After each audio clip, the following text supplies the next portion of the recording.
Masque of the Red Death. The Red Death had long devastated the country. No pestilence had ever been so fatal or so hideous. Oh, I do know how to do that. Well, not today.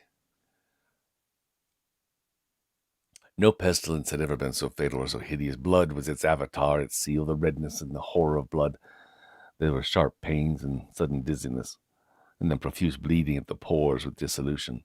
The scarlet stains upon the body, and especially upon the faces of the victims, were the pest band that shut him out from the aid and from the sympathy of his fellow men. And the whole siege and progress and termination of this disease with the incidents of half an hour. But the Prince Prosper was happy and dauntless and sagacious. When his dominions were half depopulated, he simply summoned to his presence 1,000 hale and light-hearted friends from among the knights and dames of his court, and with those he retired to the deep seclusion of one of his castle abbeys. This was an extensive and magnificent structure, the creation of the prince's own eccentric and yet august taste. A strong and lofty wall girdled it in. This wall had gates of iron. The courtiers, having entered, brought furnaces with massy hammers and welded the bolts. They resolved to leave the means neither of ingress or egress to the sudden impulses of despair or frenzy from within. The abbey was amply provisioned. With such precautions, the courtiers might bid defiance to contagion. Bert Gummer would have been jealous of the provisions built up here. The external world could take care of itself. In the meantime, it was folly to grieve or to think. The prince had provided all the applications and appliances of pleasure. There were buffoons, there were improvisations, there were ballet dancers, there were musicians, there was beauty, there was wine, all these in security within. Without was the Red Death. Even kayak or magic was in these walls to be safe. It was towards the close of the 5th or 6th month of its seclusion, and while the pestilence raged most furiously abroad, and the Prince Prospero entertained his 1,000 friends at a masked ball of most unusual magnificence. It was a voluptuous scene, that masquerade. But first let me tell you of the rooms in which it was held. There were 7, an imperial suite. In many palaces, however, such suites form a long and straight vista, while the folding doors slide back nearly to the walls on either hand, so that the view of the whole extent is scarcely impeded. But here the case was very different, as might have been expected from the Duke's love of the bazaar. The apartments were so irregularly disposed that the vision embraced but little more than one at a time. There was a sharp turn at every 20 or 30 yards, and at each turn a novel effect. To the right and left, in the middle of each wall, a tall and narrow Gothic window looked out upon a closed corridor which pursued the windings of the suite. These windows were of stained glass, whose color varied in accordance with the prevailing hue of the decorations of the chamber into which it opened. That at the eastern extremity was hung, for example, in blue, and vividly blue were its windows. The second chamber was purple in its ornaments and tapestries, and here the panes were purple. The third was green throughout, and so were the casements. The fourth was furnished and lighted with orange, and the fifth with white, and the sixth with violet. The 7th apartment was closely shrouded in black velvet tapestries that hung all over the ceilings and down the walls, falling in heavy folds upon a carpet of the same material and hue. But in this chamber only, the color of the windows failed to correspond with the decorations. The panes here were scarlet, a deep blood color. Now in no one of these 7 apartments was there any lamp or candelabrum. Amid the profusion of golden ornaments that lay scattered to and fro or depended from the roof, there was no light of any kind emanating from lamp or candle within the suite of these chambers. But in the corridors that followed the suite, there stood, opposite to each window, a heavy tripod, bearing a brazier of fire that projected its rays through the tinted glass and so glaringly illumined the room. And thus was produced a multitude of gaudy and fantastic appearances. But in the western or black chamber, the effect of the firelight that streamed upon the dark hangings through the blood-tinted panes was ghastly in the extreme, and produced so wild a look upon the countenances of those who entered that there were a few of the apartment bold enough to set foot within its precincts at all. Welcome, lovely Kira. It was in this apartment also that there stood against the western wall a gigantic clock of ebony. Its pendulum swung to and fro with a dull, heavy, monotonous clang, and when the minute hand made the circuit of the face and the hour was to be stricken, there came from the brazen lungs of the clock a sound which was clear and loud and deep and exceedingly musical, but of so peculiar a note or emphasis that at each lapse of an hour, the musicians of the orchestra were constrained to pause momentarily in their performance to hearken to the sound of the clock. And thus the waltzers perforce ceased their revolutions, and there was a brief disconcert of the whole gay company, and while the chimes of the clock yet rang and rang, it was observed that the giddiest grew pale, and the more aged and sedate passed their hands over their brows as if in confused reverie or meditation. But when the echoes had fully ceased, a light laughter at once pervaded the assembly. The musicians looked at each other and smiled as if at their own nervousness and folly, and made whispering vows each to the other that the next chiming of the clock should produce in them no similar emotion. And then after the lapse of 60 minutes, which embraced 3,600 seconds of the time that flies, there would come yet another chiming of that clock, and then with the same disconcert and tremulousness and meditation as before. But in spite of these things, it was a gay and magnificent revel. The tastes of the Duke were peculiar. He had a fine eye for colors and effects. He disregarded the decor of mere fashions. His plans were bold and fiery, and his conceptions glowed with the barbaric luster. There are some who would have thought him mad. His followers felt that he was not. It was necessary just to hear and to see and to touch him to be sure that he was not. He had directed in great part the movable embellishments of the 7 chambers upon occasions of this great fete, and it was his own guiding taste which had given character to the masqueraders. Be sure they were grotesque. They were much glare and glitter and piquancy and phantasm, much of what has been seen in the Hernani. There were arabesque figures with unsuited limbs and appointments. There were delirious fancies such as the madman fashions. There was much of the beautiful, much of the wanton, much of the bizarre, something of the terrible, and not a little of that which might have excited disgust. To and fro in the 7 chambers there stalked, in fact, a multitude of dreams. And these, the dreams, writhed in and about, taking hue from the rooms, causing the wild music of the orchestra to seem as the echo of their steps, and anon there strikes the ebony clock which stands in the hall of the velvet, and then for a moment all is still and all is silent save the voice of that clock. The dreams are stiff frozen as they stand, but the echoes of the chime die away. They have endured but an instant, and a light, half-subdued laughter floats after them as they depart, and now again the music swells, the dreams live and writhe to and fro more merrily than ever, taking hue from the many-tinted windows through which stream the rays of the tripods. But to the chamber which lies most westwardly of the 7, there are now none of the maskers who venture. For the night is waning away, and there flows a ruddier light through the blood-colored panes and the blackness of the sable drapery appalls, and to him whose foot falls upon the sable carpet there comes from the near clock of ebony a muffled peal more solemnly emphatic than any which reaches their ears who indulge in the more remote gaieties of the other apartments. But these other apartments were densely crowded, and in them beat feverishly the heart of life, and the revel went whirling on, until at length there commenced the sounding of midnight upon that clock.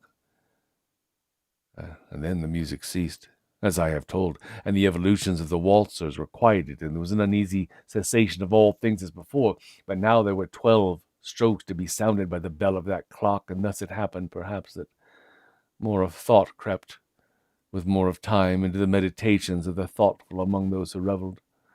And those, too, it happened, perhaps, that before the last echoes of the last chime had utterly sunk into the silence, there were many individuals in the crowd who had found leisure to become aware of the presence of the masked figure, which had arrested the attention of no single individual before. And the rumor of this new presence having spread itself whisperingly around, there arose at length from the whole company a buzz or murmur expressive of disapprobation and surprise, and then finally of terror, of horror, and of disgust. In an assembly of phantasms such as I have painted, it may well be supposed that no ordinary appearance could have excited such sensation. In truth, the masquerade license of the night was nearly unlimited, but the figure in question had out-Heroded Herod, and gone beyond the bounds of even the prince's indefinite decorum. There are chords in the hearts of the most reckless which cannot be touched without emotion. Even with the utterly lost, to whom life and death are equally jests, there are matters of which no jest can be made. The whole company, indeed, seemed now deeply to feel that in the costume and bearing of the stranger neither wit nor propriety existed. The figure was tall and gaunt, and shrouded from head to foot in the habiliments of the grave. The mask which concealed the visage was made so nearly to resemble the countenance of a stiffened corpse that the closest scrutiny must have had difficulty in detecting the cheat. And yet all this might have been endured, if not approved, by the mad revellers around. But this mummer had gone so far as to assume the type of the Red Death. His vesture was dabbled in blood, and his broad brow, with all the features of the face, was besprinkled with scarlet horror. When the eyes of Prince Prospero fell upon this spectral image, which, with a slow and solemn movement, as if more fully to sustain its role, stalked to and fro among the waltzers, he was seen to be convulsed, in the first moment with a strong shudder either of terror or distaste, but in the next his brow reddened with rage. "Who dares?" he demanded hoarsely of the courtiers who stood near him. "Who dares insult us with his blasphemous mockery? Seize him, unmask him, that we may know whom we have to hang at sunrise from the battlements." It was in the eastern, a blue chamber in which stood the Prince Prospero as he uttered these words. They rang throughout the 7 rooms loudly and clearly, for the prince was a bold and robust man, and the music had become hushed at the waving of his hand. It was in the blue room where stood the prince, with a group of pale courtiers by his side. At first, as he spoke, there was a slight rushing movement of this group in the direction of the intruder, who at the moment was also near hand, and now with a deliberately and stately step made closer approach to the speaker. But from a certain nameless awe with which the mad assumptions of the mummer had inspired the whole party, there were found none who put forth a hand to seize him, so that unimpeded he passed within a yard of the prince's person, well within 6 feet, and while the vast assembly, as if with one impulse, shrank from the centers of the rooms to the walls, he made his way uninterruptedly, but with the same solemn and measured step which had distinguished him from the first, through the blue chamber to the purple, through the purple to the green, through the green to the orange, through this again to the white, and even thence to the violet, ere a decided movement had been made to arrest him. It was then, however, that the Prince Prospero, maddening with rage and the shame of his own momentary cowardice, rushed hurriedly through the 6 chambers, while none followed him on account of a deadly terror that had seized upon all.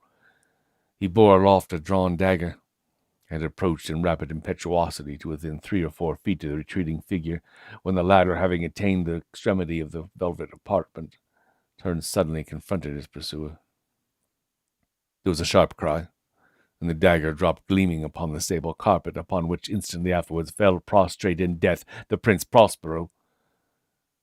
Then, summoning the wild courage of despair, a throng of the revelers at once threw themselves into the black apartment, and seizing the mummer, whose tall figure stood erect and motionless within the shadows of the ebony clock, gasped in unutterable horror at finding the grave cerements and the corpse-like mask which they handled with so violent a rudeness untenanted by any tangible form.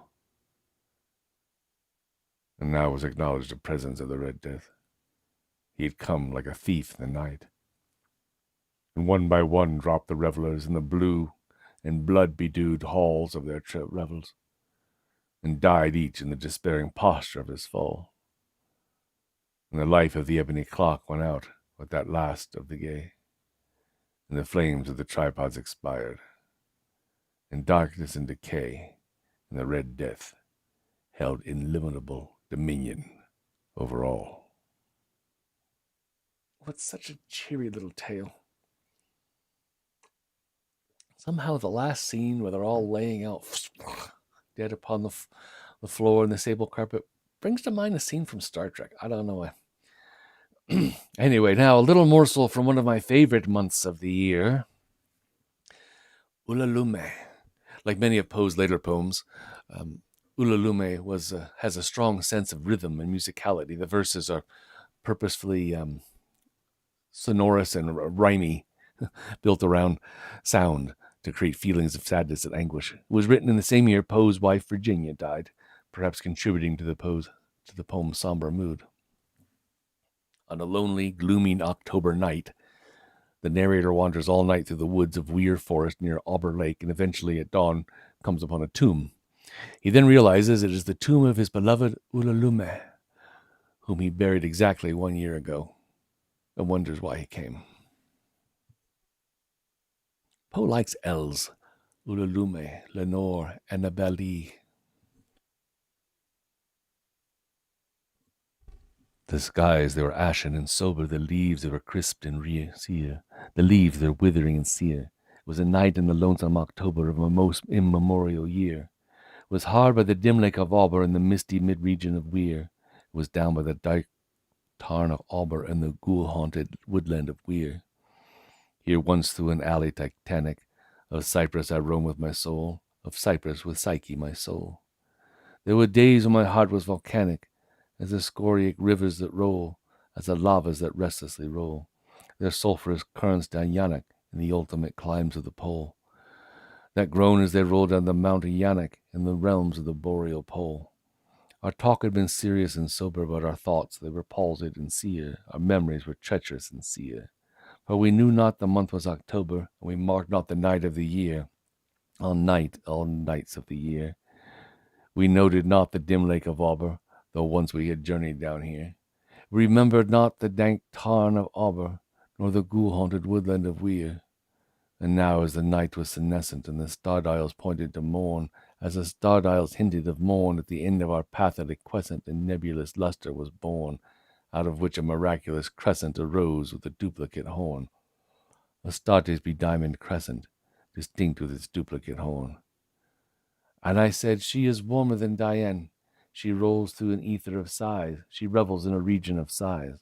She has seen that the tears are not dry on those cheeks where the worm never dies, and has come past the stars of the lion to point us the path of the stars, to the Lethean peace of the skies, come up in despite of the lion, to shine on us with her bright eyes.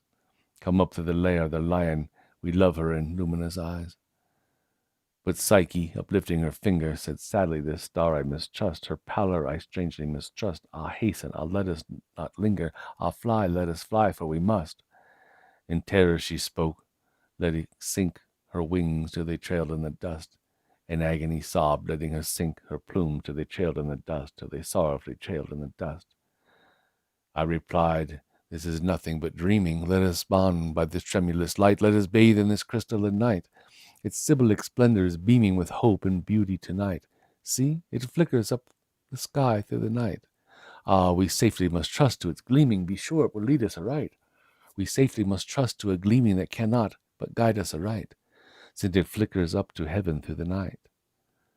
And thus I pacified Psyche and kissed her, and tempted her out of her gloom, and conquered her scruples and gloom, and we passed to the end of the vista, but were stopped by the door of a tomb, by the door of a legended tomb.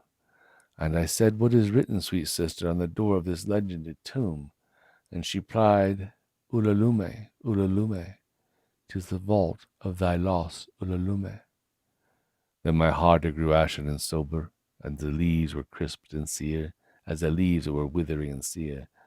And I cried, it was surely October, on this very night of last year, that I journeyed down here, that I brought a dread burden down here on this night of all nights in the year.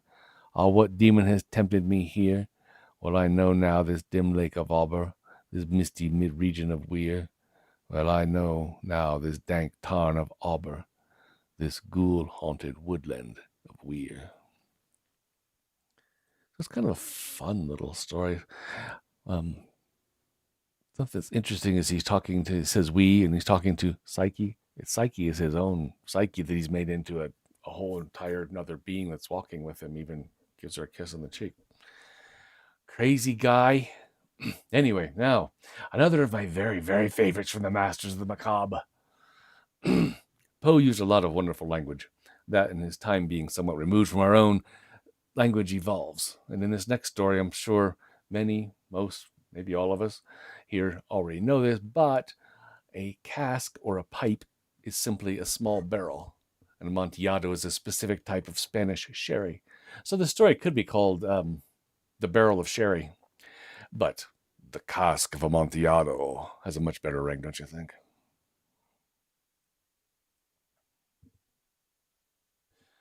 The 1,000 injuries of Fortunato I had borne as best I could. But when he ventured upon insult, I vowed revenge. You who so well know the nature of my soul, will not suppose, however, that I gave an utterance to a threat. At length I would be avenged. This was a point definitively settled. But the very definitiveness with which it was resolved precluded the idea of risk. I must not only punish, but punish with impunity. A wrong is unredressed when retribution overtakes its redresser. It is equally unredressed when the avenger fails to make himself felt as such to him who has done the wrong. It must be understood that neither by word nor deed had I given Fortunato cause to doubt my goodwill. I continued, as was my wont, to smile in his face, and he did not perceive that my smile now was at the thought of his immolation. He had a weak point, this Fortunato. Although in other regards he was a man to be respected, even feared. He prided himself on his connoisseurship in wine. Now, few Italians have the true virtuoso spirit. For the most part, their enthusiasm is adopted to suit the time and opportunity, to practice the imposture upon the British and Australian millionaires. In painting and gemmery, Fortunato, like his countrymen, was a quack. But in the matter of old wines, he was sincere. In this respect, I did not differ from him materially. I was skillful in the Italian vintages myself, and I bought largely whenever I could. It was about dusk one evening during the supreme madness of carnival season when I encountered my friend. He accosted me with much excessive warmth, for he had been drinking much. The man wore motley. He had a tight-fitting party-striped dress, and his head was surmounted by a conical cap and bells. I was so pleased to see him that I thought I should never have done wringing his hand. I said to him, "My dear Fortunato, you are luckily met. How remarkably well you're looking today. But I have received a pipe of what passes for Amontillado, and I have my doubts."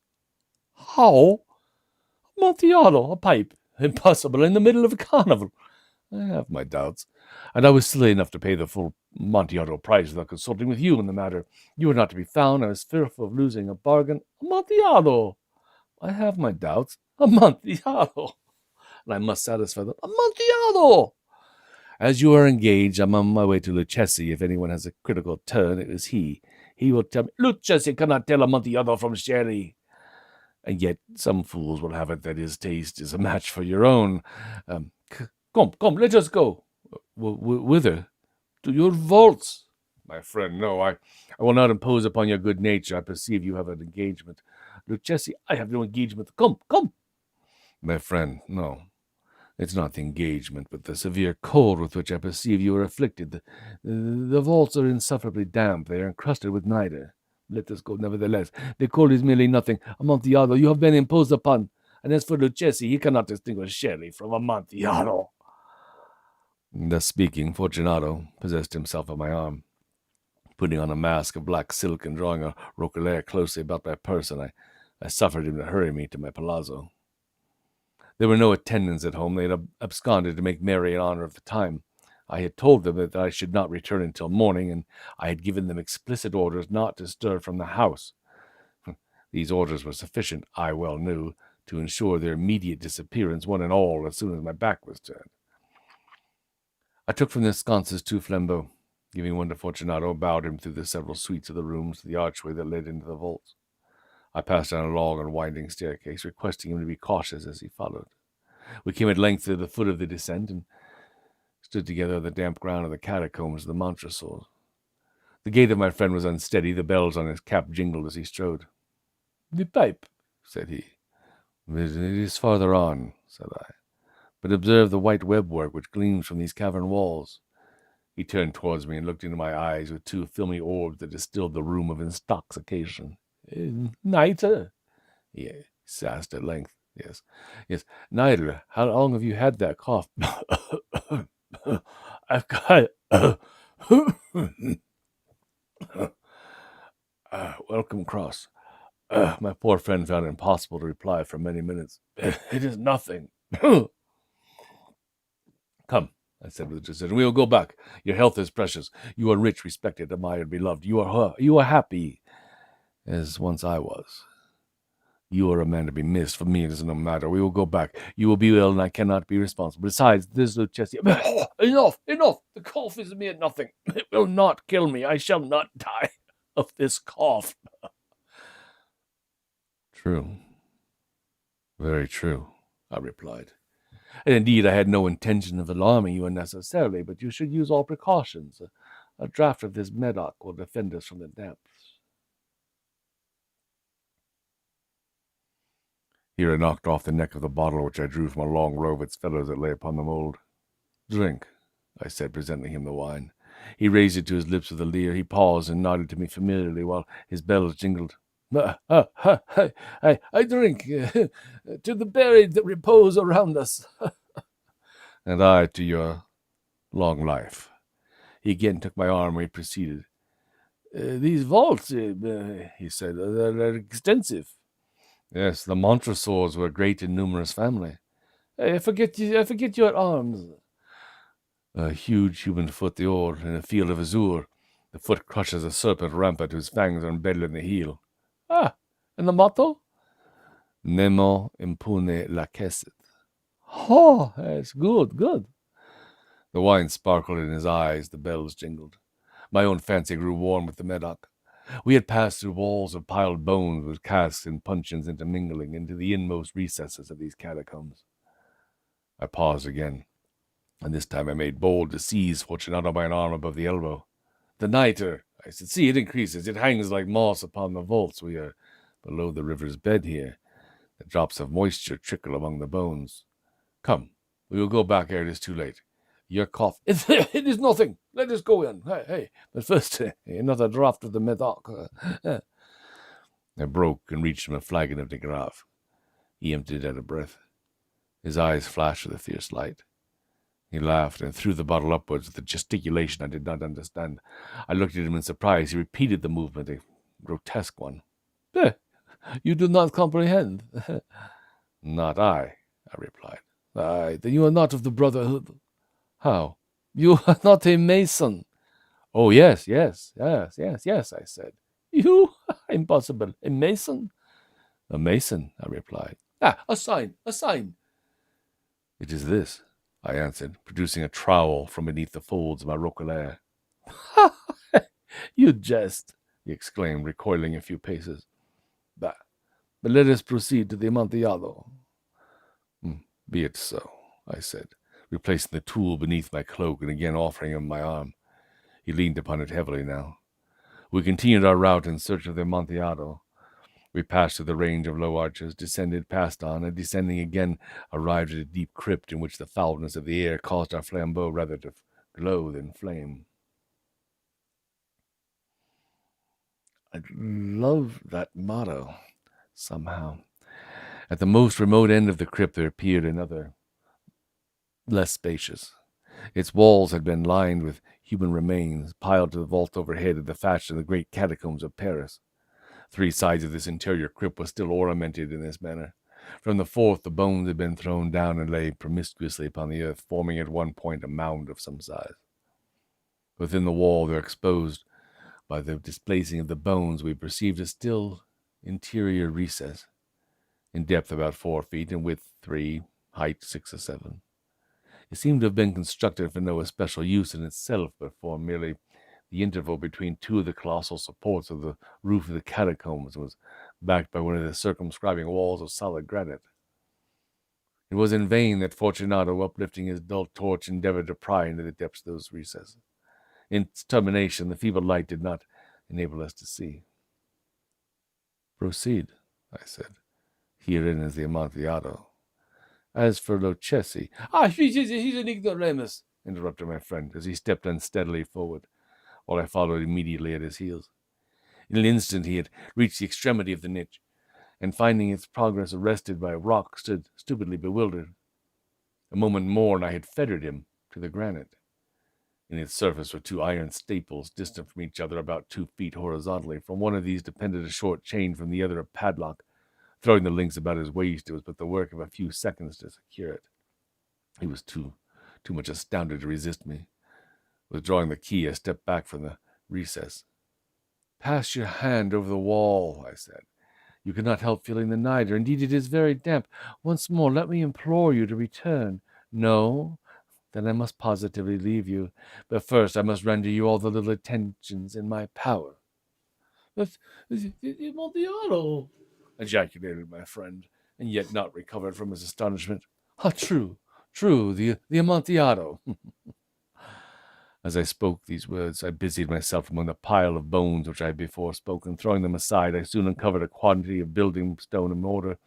With these materials, with the aid of my trowel, I began vigorously to wall up the entrance of the niche. I had scarcely laid the first tier of my masonry when I discovered that the intoxication of Fortunato had in great measure worn off. The earliest indication I had of his was a low, moaning cry from the depths of the recesses. It was not the cry of a drunken man. And then there was the long and obstinate silence. I laid the second tier, the third, and the fourth. Then I heard the very furious vibrations of the chain. The noise lasted for several minutes, during which I might hearken to it with more satisfaction. I ceased my labors, and I sat down upon the stones and listened to the chains rattle. When at last the clanking subsided, I resumed the trowel, and finished without interruption the fifth and sixth and seventh tier of that wall, and the wall was now nearly upon a level with my breast. I again paused, and holding the flambeau over the mason work, threw a feeble rays upon the figure within. A succession of loud, shrill screams bursting suddenly from the throat of the chained form seemed to thrust me violently back. For a brief moment I hesitated. I trembled. Unsheathing my rapier, I began to grope with it about the recess. But the thought of an instant reassured me. I placed my hand upon the solid fabric of the catacombs, and I felt satisfied. I reapproached the wall. I replied to the yells of him who clamored. I echoed, I re-echoed, I aided, I surpassed them in volume and strength. I did this, and the clamorer grew still. It was now midnight. My task was drawing to a close. I completed the 8th, the 9th, and 10th tiers. I had finished a portion of the last and the 11th, and there remained but a single stone to be fitted in and plastered in. And I struggled with its weight. I placed it partially in its destined position, but now there came from out the niche a low laugh that erected the hairs upon my head. It was succeeded by a sad voice, which I had difficulty in recognizing as that of the noble Fortunato. The voice said, A very good joke indeed. An excellent jest. We will have many a rich laugh about it at the palazzo. Over our wine. The Amontillado, I said. Yes. The Amontillado. But is it not getting late?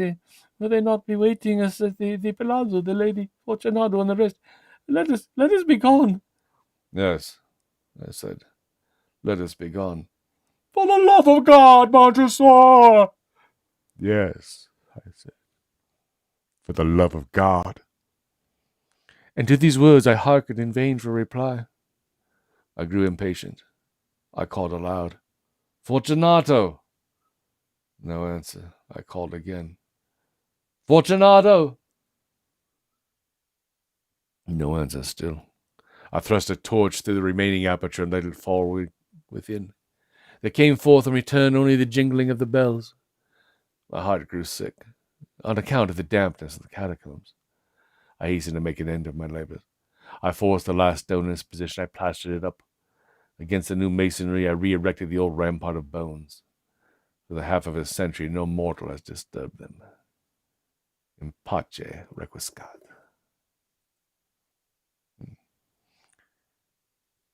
To punish with impunity. Yes. I do like that story. Anyway, so welcome to those that have arrived. Good to see you. Up next, Poe considered Morella one of his best short stories. In it, he tells the tale of the odd relations between a husband and a wife, and while offering few details, Poe paints a morbid portrait of identity, death, marriage, layered with death, more death, and mysticism. Morella. Itself by itself, solely, one everlasting and single.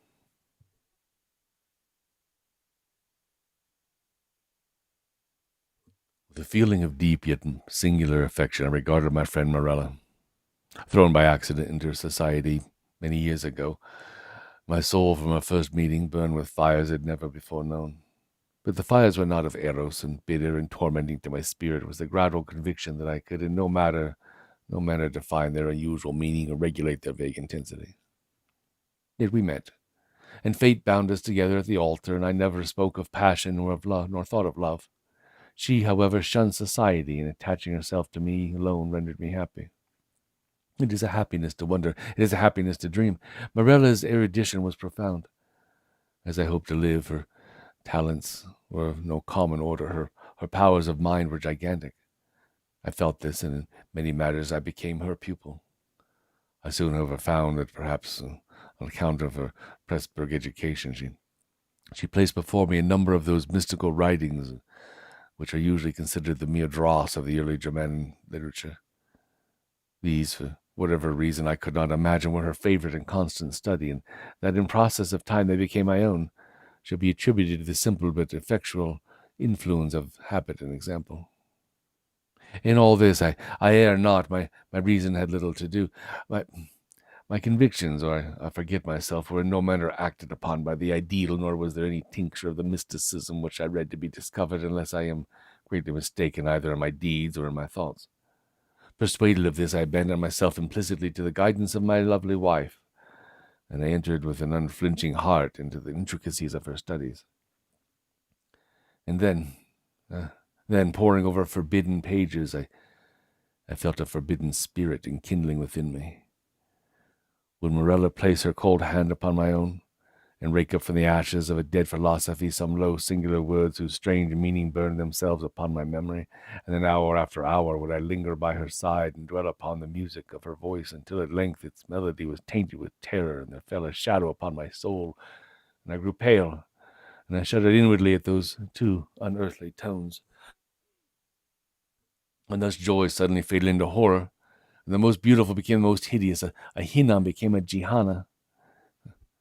It is unnecessary to state the exact character of those disquisitions which, growing out of the volumes I have mentioned, formed for so long a time almost the sole conversation of Morella and myself. By the learned in what might be termed theological morality, they will be readily conceived, and by the unlearned they would at all events be little understood. The wild pantheism of Fichte, the modified Pelagnedia of the Pythagoreans, and above all the doctrines of identity as urged by Schelling were generally the points of discussion presenting the most of beauty to the imaginative Morella. That identity which is termed personal, Mr. Locke, I think, truly defines to consist in the saneness of rational being. And since by person we understand an intelligent essence having reason, and since there is a consciousness which always accompanies thinking, it is this which makes us all to be that which we call ourselves, thereby distinguishing us from other beings that think and giving us our personal identity. But the principium individuationis, that notion of identity which at death is or is not lost forever, was to me at all times a consideration of intense interest, not more from the perplexing and exciting nature of its consequences than from the marked and agitated manner which Morella mentioned them. But indeed the time had now arrived when the mystery of my wife's manner oppressed me as a spell.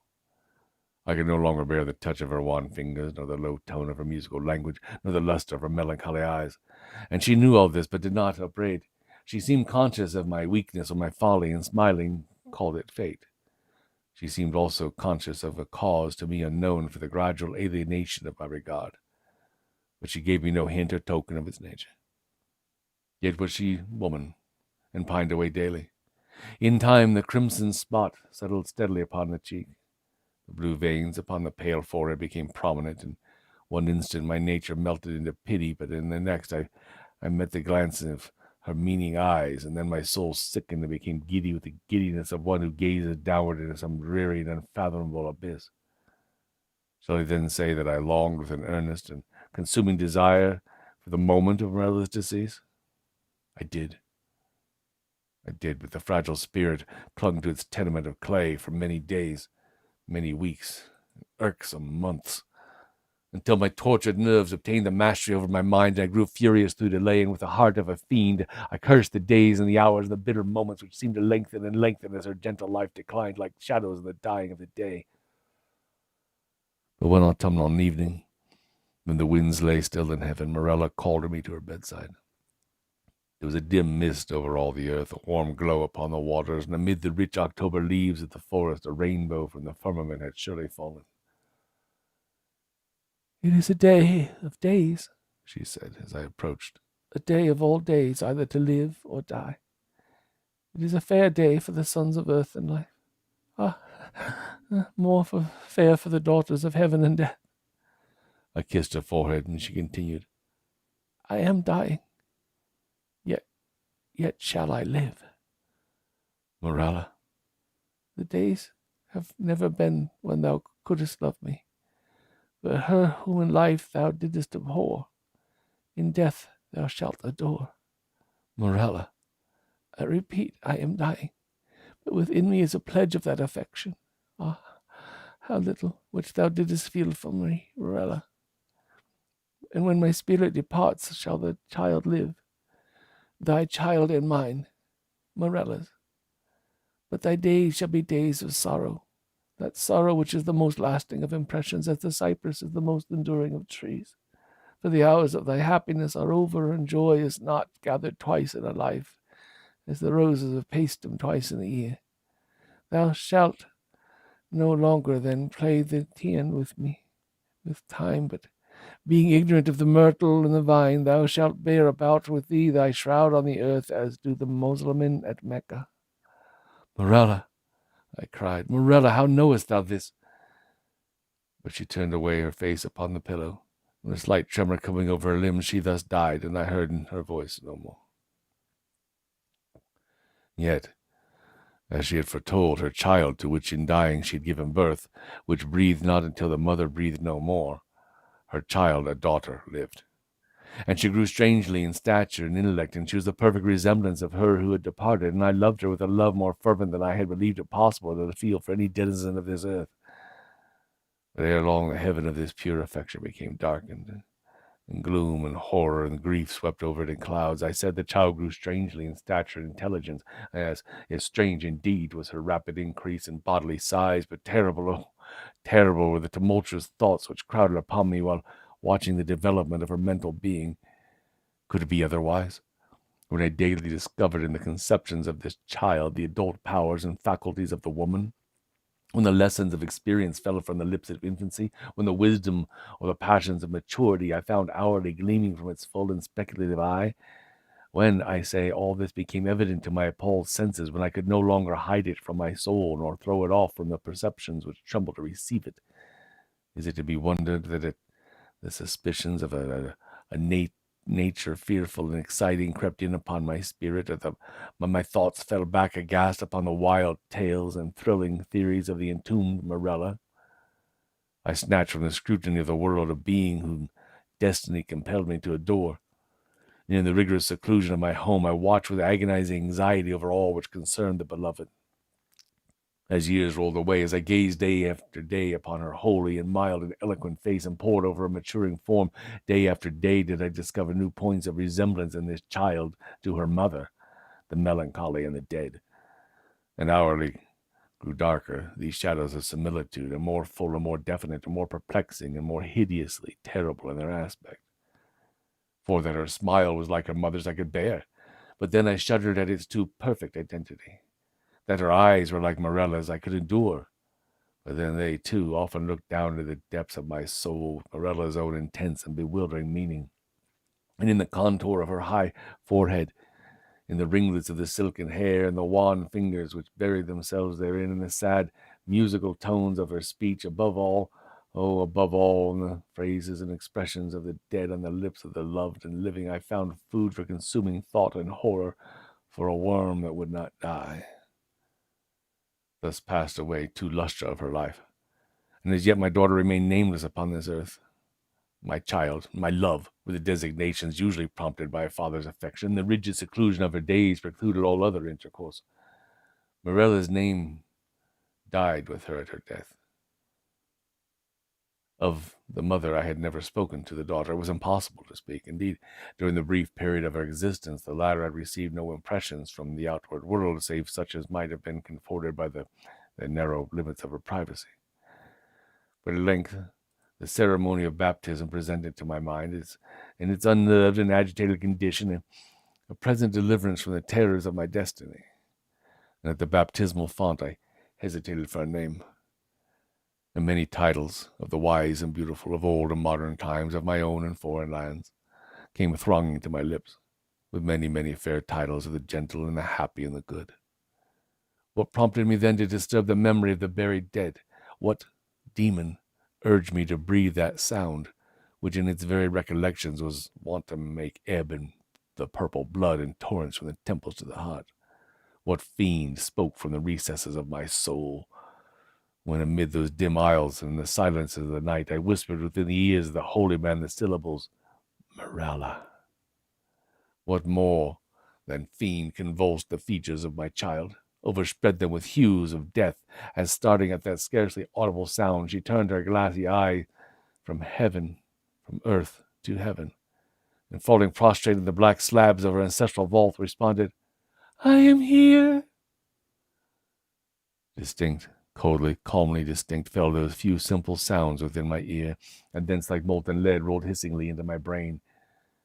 Years may pass away, but the memory of that epoch never. Nor was I, indeed, ignorant of the flowers and the vine, but the hemlock and the cypress overshadowed me night and day, and I kept no reckoning of time or place. The stars of my fate faded from heaven, and therefore the earth grew dark, and its figures passed by me like flitting shadows, and among them all I beheld only Morella. The winds of the firmament breathed but one sound within my ears, and the ripples upon the sea murmured evermore, Morella. But she died, and with my own hands I bore her to the tomb, and I laughed with a long and bitter laugh as I found no traces in the channel where I laid the second Morella. Morella. See you, Frida. God, I hope she's still there. Well, hugs anyway. Okay, so real quick, we're almost at the top of the hour. Hey, what? So while we're mourning lost loves, the entrancing image of death of young, beautiful women, let us conclude our session this morning with Annabelle Lee. Here the narrator forcefully rails against the people and the supernatural beings who tried to get in the way of their love. Ultimately, the speaker claims that his bond with Annabelle Lee was so strong that even after her death, they are still together. And as you'll see in our musical presentations on Thursday and Saturday, this story has been adapted to song by a large number of artists, each giving it a slightly different and I think beautiful treatment. It was many and many a year ago in a kingdom by the sea that a maiden lived who you may know by the name of Annabelle Lee. And this maiden she lived with no other thought than to be loved and be loved by me. I was a child and she was a child in this kingdom by the sea. But we loved with a love that was more than love, I and my Annabelle Lee, with a love that the winged seraphs of heaven coveted her and me. And this was the reason that long ago in this kingdom by the sea, a wind blew out of a cloud-bright night, chilling my Annabelle Lee, so that her high-born kinsman came and bore her away from me, to shut her up in a sepulchre by the sea, in his kingdom by the sea. The angels, not half so happy in heaven, went envying her and me. Yes, that was the reason, as all men know in this kingdom by the sea, that the wind came out of the cloud, chilling and killing my Annabelle Lee. But our love, it was stronger by far than the love of those who were older than we, of many far wiser than we. And neither the angels in heaven above nor the demons down under the sea can ever dissever my soul from the soul of the beautiful Annabelle Lee. For the moon never beams without bringing me dreams of the beautiful Annabelle Lee. And the stars never rise but I see the bright eyes of the beautiful Annabelle Lee. And so, all night-tide, I lie down by the side of my darling, my life and my bride, in her sepulchre there by the sea, in her tomb by the side of the sea.